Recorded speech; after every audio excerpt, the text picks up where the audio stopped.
Di makapaniwala hanggang ngayon si Gwendolyn Forniol nang di siya makaabot sa top 40 semifinals ng 2024 Miss World Competition.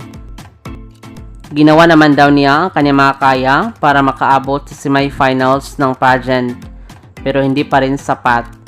Di niya alam kung bakit di siya nakapasok sa semifinals. Nasaktan talaga ng husto si Gwendolyn Forniol sa kanyang pagkaligwak sa competition. Siguro may magandang plano sa kanya na kung saan nangyari ang lahat dahil may dahilan.